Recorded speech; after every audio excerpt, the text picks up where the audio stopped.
El Centro de Estudios de Leliana comienza edición un año más con un montón de actividades 2019-2020. Nos acompaña su presidente, el señor Desco, y también está con nosotros en esta ocasión Vicent Julià. Vamos a hablar en primer lugar de esta actividad que se está desarrollando hoy, esta exposición preciosa que junta naturaleza i... Natura i fotografia. Molt bé. Bé, bona vesprada. Per a nosaltres és un plaer des del Centre d'Estudis Locals presentar una exposició tan original en la que es veu una mostra de la fauna o també de les aus autòctons del nostre País Valencià. Nosaltres tenim avui una associació que és Naturhide, una associació sense ànim de lucre que es dedica a fer fotografies autòctones de la fauna salvatge. Es dedica a construir i a gaudir de les instal·lacions, els amagatalls que fa per a poder captar aquestes precioses imatges. És una associació que després Vicent ho comentarà, des de 2012 que es va fundar amb 20 socis o 22 socis i acaba actualment té 70 socis. Nosaltres del Centre d'Estudis Locals volem posar en valor la feina, el treball, la investigació, la paciència que tenen aquestes persones en estar en el seu amagatall i captar aquestes escenes per a poder conèixer les aus autòctones o la fauna salvatge del nostre país. I la veritat és que avui és un regal per als nostres ulls tindre esta exposició a la Leliana, que comencem el curs escolar en esta exposició.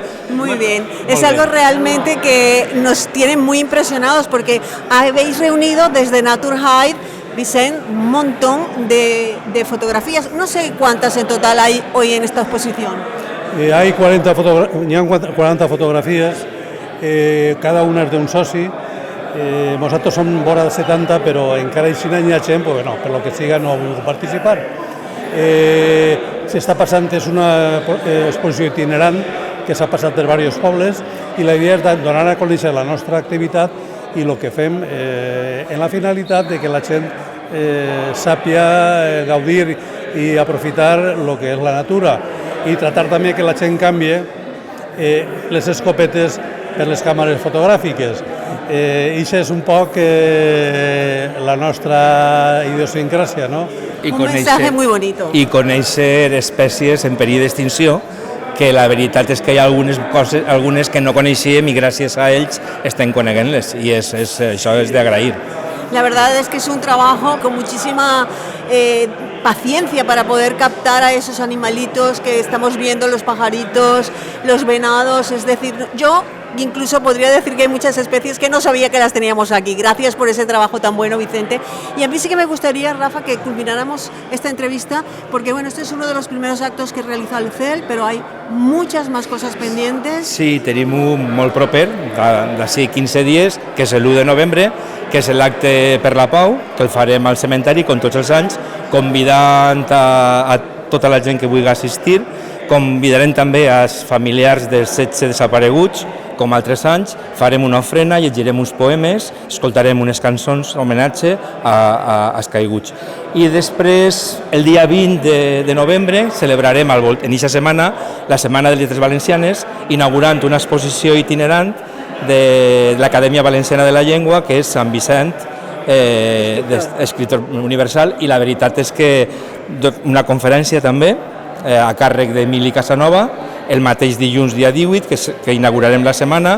A les 7 de la vesprada, Emili Casanova ens impartirà una ponència sobre l'oralitat en el sermó de Sant Vicent Ferrer. I el dimecres, dia 20, dia de les Lletres Valencianes, farem una lectura pública convidant a totes les associacions, a la corporació municipal, a gent del poble que vulgui gaudir amb nosaltres i celebrar el dia de les Lletres Valencianes. I això seran els actes de... Tenim també una excursió programada per a l'últim dissabte d'este mes, que anem a la Capilla Sixtina del Maestrazgo, que ja estem organitzant-la, que hi ha molta gent, convidem aquella gent que vulgui participar, a veure si omplim l'autobús, visitarem Catí també, o sea que no parem, hi ha moltes activitats. El CEL no para. Para recordar, porque son muchas cosas, pues yo creo que lo pueden hacer informándose, porque también ha salido el boletín vuestro. Exacte. Informándose también en la página web, recuerda cómo se llama. El butlletí és cel obert, tardor, i cel de tardor, i avui mateixa l'hem tret a la llum, i la pàgina web és celleliana.com. Moltes gràcies. Molt bé. Adéu. Ara.